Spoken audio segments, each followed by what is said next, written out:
숨바꼭질할 때 술래가 부르는 꼭꼭 숨어라 머리카락 보일라 처럼 가사만 봐도 멜로디가 절로 생각나는 노래가 있습니다. 그런데 저희 누나한테는 아마 이 노래가 세상에서 제일 무서운 노래일 것 같습니다. 3년 전쯤 저희 누나와 누나 동기는 대학 교양 수업에서 받은 1박 2일 보육원 봉사활동 과제를 위해 강원도의 한 작은 보육원으로 봉사활동을 다녀왔습니다. 소개받은 보육원은 도심에서 벗어난 외진 곳에 있어서 조금 무서웠지만 그래도 이왕 온 거 아이들에게 좋은 추억을 남겨주고자 아이들에게 맛있는 것도 해주고 청소 빨래 같은 잡무도 하고 나름 국문과답게 아이들 맞춤형 한글 수업도 진행하는 등 열심히 봉사활동에 임했다고 합니다. 그러던 중 원장 선생님께서 저녁 전까지 아이들과 자유롭게 놀고 오라며 자유시간을 주셨고 계획에 없던 자유시간이라 무엇을 할지 고민하는 누나에게 한 아이가 근처에 있는 폐교에서 놀자고 했다고 합니다. 속으론 정말 가기 싫었지만 아이들의 간절함을 저버릴 수 없었던 누나는 결국 폐교로 가게 되었고 문제의 숨바꼭질을 하게 됐다고 합니다. 누가 먼저 숨바꼭질을 하자고 했는지는 기억나지 않지만 그걸 또 하겠다고 했던 그때의 자신이 아직도 원망스럽다고 합니다. 아무튼 누나는 울며 겨자 먹기로 숨바꼭질을 시작하게 됩니다.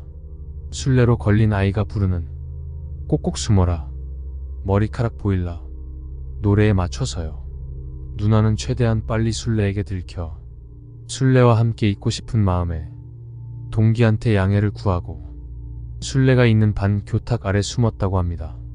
그런데 얼마 뒤 노래를 다 끝낸 술래가 하필 반을 뛰쳐나가 다른 반부터 둘러보더랍니다. 누나는 정말 아차 싶었죠. 마음 같아선 자기 여기 있다고 외치고 싶었지만 마치 자기는 이런 유치한 건 하기 싫은 어른처럼 보여 아이들한테 상처가 될까 미안해서 그러지도 못하겠고 그래서 그냥 참고 술래가 다시 오길 기다리기로 했다고 합니다.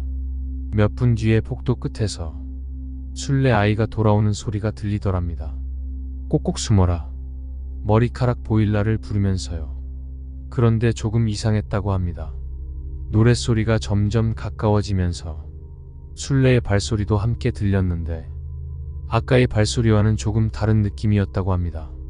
마치 성인 남자의 발소리처럼 발이 땅에 닿는 소리가 크고 묵직했고 동시에 무언가 질질 끄는 소리가 났다고 합니다. 발소리가 이상하다고 생각하고 있는 와중에 어느새 노랫소리가 누나가 있는 반 안에서 울려 퍼지기 시작했다고 합니다. 꼭꼭 숨어라 머리카락 보일라 꼭꼭 숨어라 머리카락 보일라. 누나는 그때부터 갑자기 오한과 공포가 느껴져 그대로 몸이 굳어버렸다고 합니다. 그렇게 뒷문에서 시작된 노랫소리는 점점 커지더니 어느새 자신이 있는 교탁 바로 앞에서 들리기 시작했고 누나는 자신이 떠는 소리가 다 들릴 정도로 크게 떨었다고 했습니다. 무서워서 금방이라도 울 것 같은데 울면 들킬까 봐 울지도 못하고 겨우 입을 틀어막고 조용히 교탁 아래에 숨어 있는데 자기 눈을 의심했대요. 다해진 누런 한복을 입은 어떤 사람이 한쪽 다리를 질질 끌면서 자기 앞을 지나가더랍니다. 다리만 보였지만 분명 아까 술래 아이가 입고 있던 옷이랑은 전혀 다른 한복 차림이었고 몸도 어린아이의 것이 아니었다고 합니다.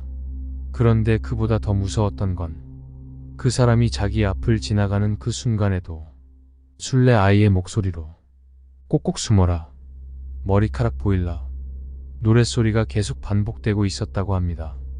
다행히 그 사람이 나갈 때까지 누나는 들키지 않았고 노랫소리도 점점 멀어졌다고 합니다. 긴장이 풀린 누나는 그대로 정신을 잃었고 얼마 뒤 못 찾겠다 꾀꼬리를 외치는 술래의 소리와 함께 눈을 떴다고 합니다. 3년이 지난 지금까지도 그때 자기 앞을 지나간 그 사람이 누군지 대체 어떻게 아이의 목소리를 그대로 따라하고 있었는지 전혀 모르겠지만 확실한 건 그 뒤로 누나는 숨바꼭질은커녕 숨바꼭질 노래만 나와도 무서워서 눈에 눈물이 맺힌다고 합니다.